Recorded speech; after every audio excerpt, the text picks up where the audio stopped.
प्यारे बच्चों, आज हम हमारी हिंदी की किताब से एक चपाती इस कविता को पढ़ेंगे। यहां देखते हैं बच्चों, ऊपर लिखा हुआ है गाओ और समझो।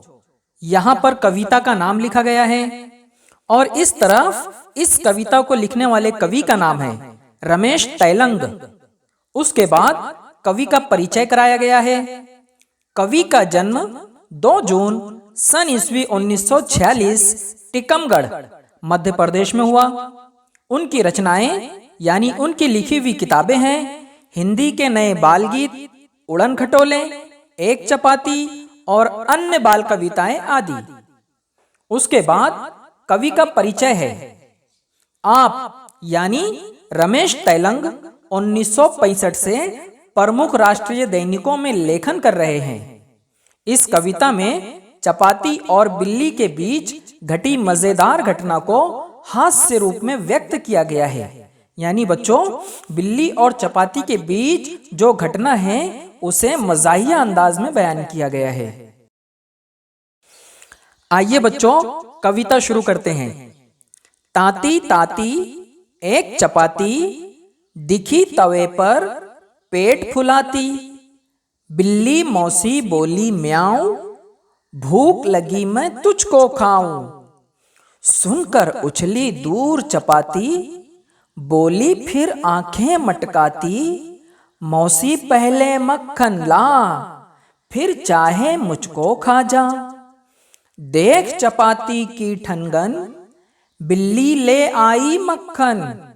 गुर्रा कर फिर बोली म्याऊं, अब तो मैं तुझको खा जाऊं। सुनकर उछली दूर चपाती, बोली फिर आंखें मटकाती। हाँ हाँ पहले गुड़ तो ला, फिर चाहे मुझको खा जा। बिल्ली चल दी गुड़ लाने। चपाती कितनी होशियार है बच्चों, देखा आपने। बिल्ली चल दी गुड़ लाने, लगी लौट कर झुंझलाने। म्याऊं म्याऊं म्याऊं, अब मैं खाऊं अब मैं खाऊं। मन ही मन में गड़ी चपाती, सोचा अब तो मरी चपाती।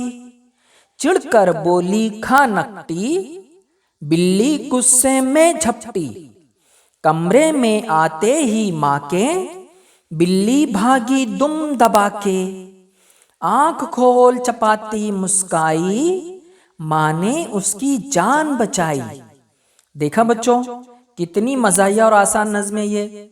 मुझे तो बहुत मजा आया और आपको भी समझ में आ ही गई होगी। अपनी हिंदी की किताब में से इसे पढ़कर आप भी मजा लीजिए, ठीक है। ये थी बच्चों हमारी हिंदी की किताब की कविता एक चपाती। इंशाअल्लाह हम जल्द मिलते हैं एक नए सबक के साथ। तब तक के लिए खुदा हाफिज।